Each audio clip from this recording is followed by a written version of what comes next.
Ken Burns' film Jazz was a phenomenal success and has helped ignite a rebirth of jazz. Before the series, the jazz music market was 1.9%.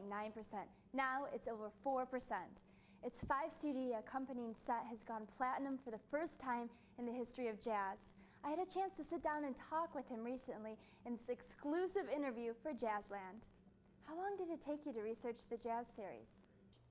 Well, this project took over 6 years to do, and I try to pick subjects that I don't know anything about. I'd rather these films be a process of discovery and a sharing of that discovery rather than me telling you what I already know. That's the boring aspect of documentary. I mean, most people, you say documentary, most people, they roll their eyes. It's like castor oil, something that's good for you but not good tasting, right? But this is something you can, this is a way of sharing with people the enthusiasm that you've gained when you've learned something. So you dive into jazz and you do all the research, you listen to as many records as you can, you visit as many archives, you read as many books, you talk to as many people as you can, and in the end you sort of try to figure out how to edit it all together. In your research, did you come across Baker's Keyboard Lounge?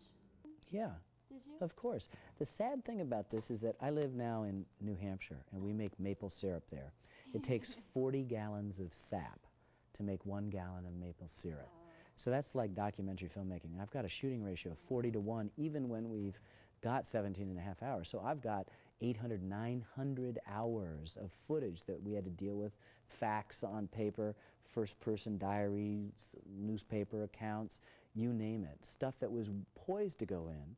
And what we decided to do is tell a few stories and tell them well rather than try to tell every story and tell none well. So, you know, we feel pretty good about that. So you hear all that, a lot of these facts, and it just makes you a little bit smarter on trivial pursuits, but doesn't always get into the film.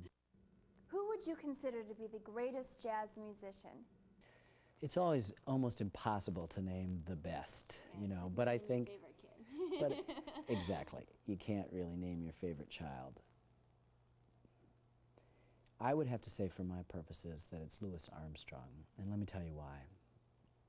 He didn't discover jazz, he didn't invent jazz, but he is the person who single-handedly transformed jazz into a soloist's art, changing it from its ensemble-based New Orleans sound into an art form that would be about soloing. And the way he did that would change forever the way everyone played their instrument, whether they played trumpet or cornet or not. He just changed people's relationships to how you played. Inventing, for lack of a better word, what we call swing, modern time. It's an utterly modern concept, even though when we look at Armstrong and listen to his music, we're sometimes distracted by his vocals and the kind of pop nature of it and the old-fashioned nature of it. He was as modern as the Wright brothers were to travel, as Einstein was to physics, as Freud was to medicine, as Picasso was to painting. And then he did another remarkable thing. He changed the way everyone would sing. And so that you will find that there are people as diverse as Bing Crosby and Tony Bennett and Billie Holiday would all say that Louis Armstrong was the, you know, the model for their singing. How did you get the idea for the trilogy of the Constitution, baseball, and jazz? Well, we interviewed Gerald Early for my baseball film, and that was, in a sort of funny and perverse way, I was beginning to see it as the sequel to the Civil War series. And it's sort of a way to understand what we'd become after the Civil War. And there he is saying this amazing statement that the 3 things that Americans will be remembered for is the Constitution, baseball, and jazz music. And it got me thinking that I didn't know much about jazz, but I was using jazz to make the baseball series come alive, and that I should know something about it. And it was a way to get at the soul of the country.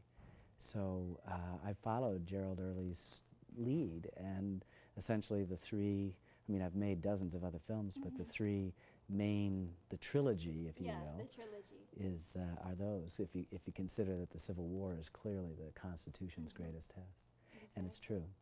Why PBS? Well, I stay with PBS for a number of reasons. I think the clearest one is that there are no commercials. It sounds so obvious, but it's the reason why we should be there. The only thing we have at the end of the day is our attention. That is to say, our ability to focus who we are on a problem or another person. And I would argue that probably the relationships and the work any of us are most proud of are the works that have enjoyed our sustained attention. So what do we say about a television environment where in all but a few handful of stations you interrupt that attention every 8 minutes to sell people 6 or 8 different things? How do you maintain a sense of the value of an attention span in an MTV generation when we mistake the ability of the eye and the brain to read an image at a 24th or less of a second, but not for there to be any real meaning? And meaning accrues in duration. So the fact there are no commercials means that I can tell my story without interruptions.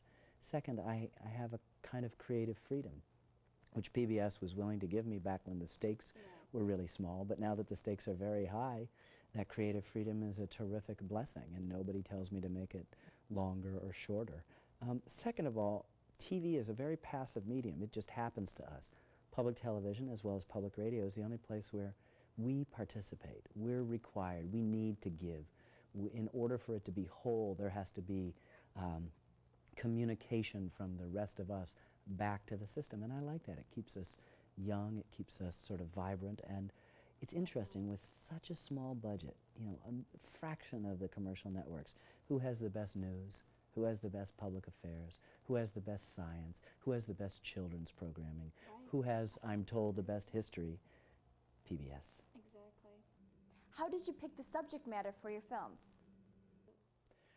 I try to pick subjects that aren't just glorifications of our promise, but opportunities to explore not only our bright side, but our dark side. So if you were to look at the three films in the trilogy, back to back, you would see that it was united not just by an idea of celebrating some of the most transcendent moments in American history, but looking at the darkest. The jazz is all about race. Yes. So is baseball. I wouldn't have made baseball had not Jackie Robinson come up and made hypocritical the notion that this was our national pastime up until April 15th, 1947. The Civil War is about slavery. This is a country that was founded on the proposition that all men are created equal. Yet the man who wrote those words owned 200 human beings. So you're always in American history taking the good and the bad if you're dealing with social things. And so in all these instances, the reason why I do these films is not to show just our possibilities, but the way in which we failed ourselves.